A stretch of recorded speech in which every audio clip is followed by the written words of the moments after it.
This is my next Redmi phone after the Note 7 Pro. After all those years of people saying that Redmi has fallen off, you cannot imagine my excitement when I finally got my hands on this device. The Note 14 Pro is a major step up from the Note 13 Pro. It has got a bigger battery, a faster processor, and so on. But can it hold its ground against the OnePluses and Pocos of this world? This is Redmi's latest mid-ranger for 2025, and here are my thoughts on it. Let's talk design first. I really dig this back with the vegan leather design. The curved aesthetic makes this phone feel really good in hand. The phone features a shock absorbing internal structure according to Xiaomi, which boosts drop resistance. Now I am obviously not gonna put that to test. The almost 6.7-inch phone is not difficult to hold thanks to it being lightweight and at around 190 grams. Weight distribution is done really good in this phone. The frame is plastic which got scratches over time. Now the vegan leather back did not held up pretty well. It's not as bad as my previous Motorola, but the sides got a little yellow over time and it's difficult to clean. The benefit of vegan leather is that it won't scratch or crack like glass or polycarbonate, but it's not damage proof as well. The phone now got IP69 level of protection, which means that it can withstand high pressure of water jets along with being submerged. They really outdid themselves with this one. I mean, you can now carry this phone to the pool for your underwater shots. The front is protected by Gorilla Glass Victus 2, so there's some flagship level of protection at this price point. I would advise you to open that plastic protector that came in the box and get a tempered glass installed, as accidents may happen. Curved tempered glasses are pretty cheap and you can get your hands on them for around 200 only. In my last 6 months of usage, I have only got some minor scraps on the plastic frame. Apart from that, the phone held up really well. The 3.5mm jack has been removed. The IR blaster is still retained, so you can control your AC or TV without the remote.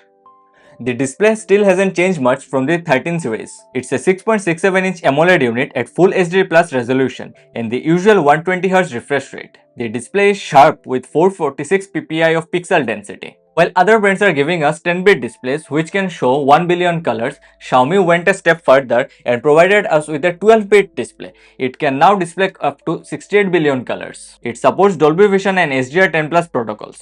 The display is sufficiently bright outdoors with a peak of 3000 nits. You won't have a hard time reading stuffs in the sun. It has a good color accuracy but could be better.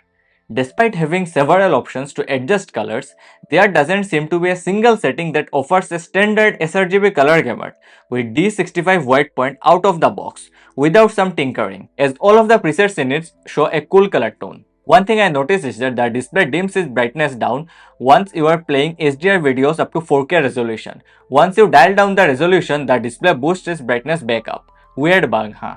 There's 1920Hz PWM dimming, so those OLED flickers won't be a headache for you. The curved panel feels awesome to stream content on. Videos have bright shadows and controlled highlights.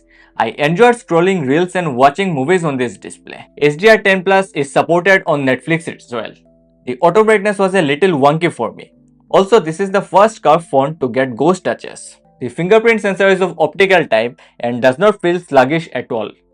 The speakers are one of the best in its category and accompanied by Dolby Atmos, it outputs a rich and crisp sound. They are loud and feel immersive. I compared the Dolby Atmos versus Xiaomi sound in settings and found that selecting Xiaomi sound outputs a flatter sound. Haptic experience is better than the rest. There's no buzz feeling and keeping it activated in the keyboard gives you some nice tactile feel. It's still not the best sharp feeling like flagships, but it won't disappoint you either.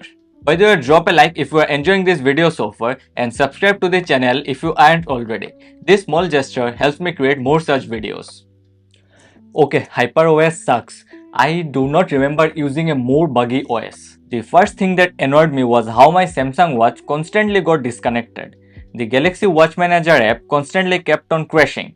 Just the name has been changed from MIUI. They still need to work on improving the OS. Changing just the name won't make it a great software. I set up this phone having high expectations after using the Note 7 Pro back in the day. But what happened to this Redmi series right now? I cannot recommend this phone just citing the software reasons alone. It launched with Android 14 out of the box and currently runs Android 15. The promise of 3 plus 4 years looked great on paper, but consider this. The phone launched with Android 14 when Android 15 was already out, so you are basically only getting 2 more years of software updates. That is, this device will get updates till Android 17. Right before this review, I received another update which had some minor bug fixes like animations and changed the camera UI as well. This phone uses the MediaTek Dimensity 7300 Ultra chipset. Now don't go by the Ultra name as it's just for the namesake. It's still a normal 7300 under the hood with minor tweaks in the clock speed and all.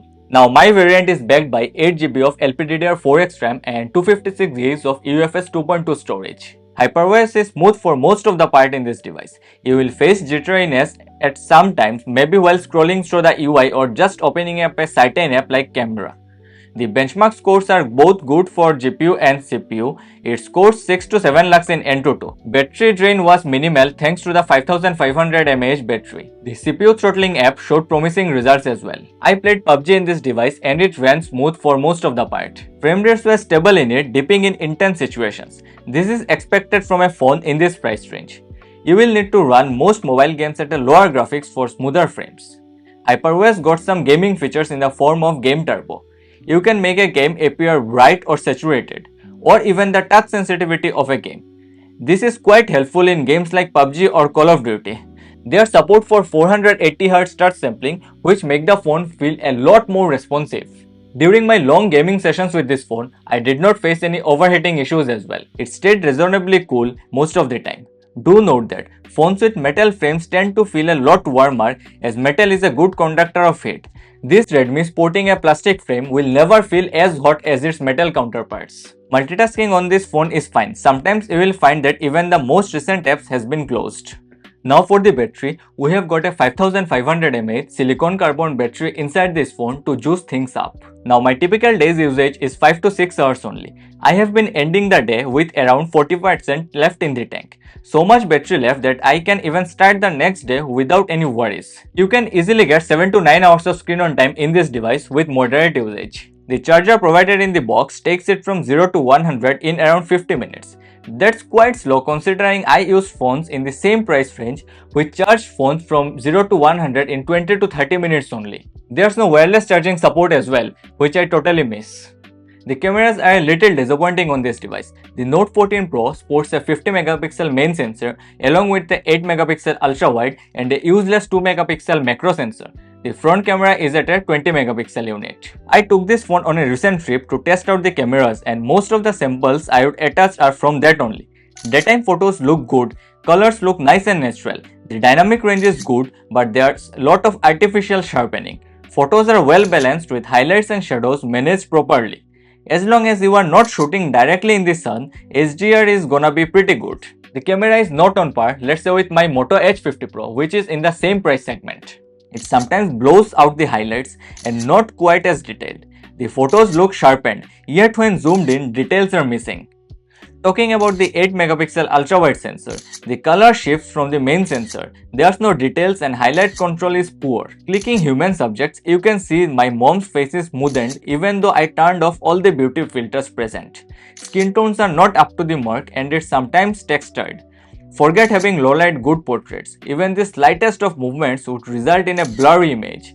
I was just comparing it with the iPhone 15 and look how sharp its picture is in the same conditions. The front camera is a 20 megapixel unit with fixed focus. It can only record up to 1080p 30 fps and there's no 4K action going on here.